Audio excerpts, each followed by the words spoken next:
My story starts back in the early 1960s when I was probably 10, 11, 12 years old.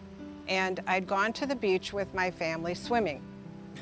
We'd been swimming for quite a while, having a really wonderful time, and a man walked up to my mother and said, "You know, you need to get your children out of the water.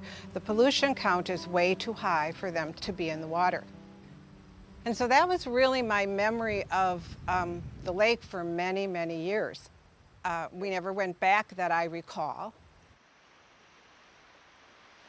Teresa's girlhood memory may sound strange to a child splashing through the clear blue waters of Lake Michigan now.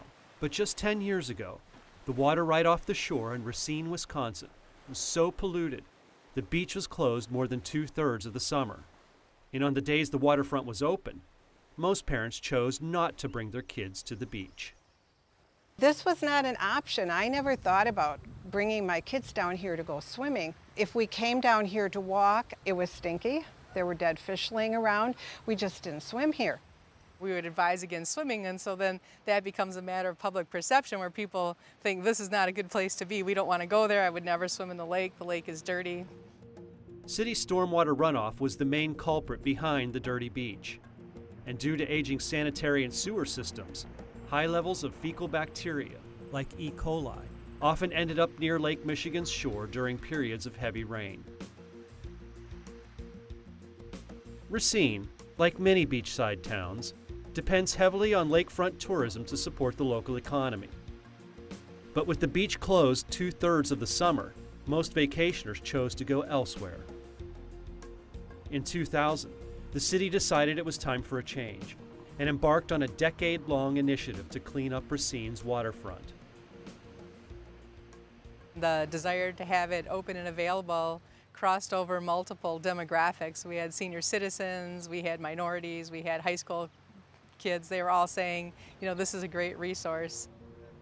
$750,000 was spent overhauling the city's stormwater system, which did succeed in drastically lowering bacteria levels. But Racine's biggest success was in educating the community about the great freshwater resource they had, hosting classes like the one Teresa took in 2008. He started out with a picture of a beach full of people. And he said, "Where do you think this beach is?" Well, you know, I thought California, Florida, somewhere wonderful.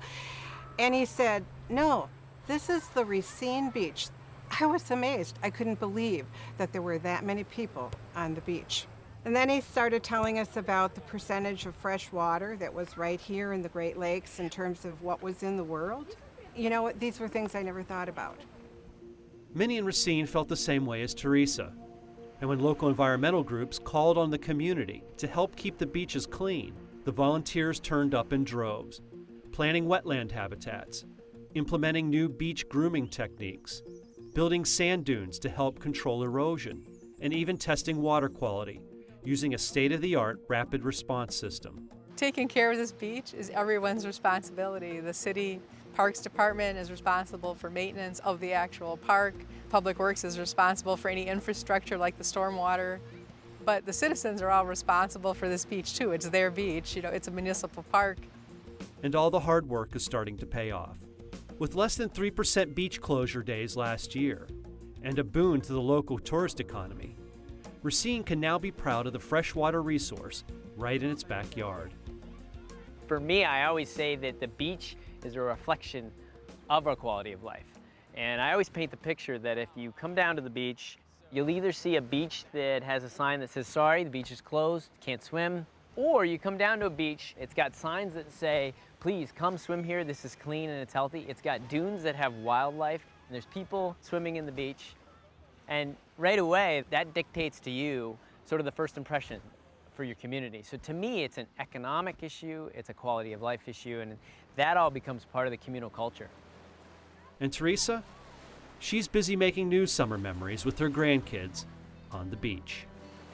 The day I brought my grandchildren, there were families all over the place. The kids were digging the sand, they were playing in the water, they were sunbathing. It's a good place to come to kind of get away from the rush of daily life.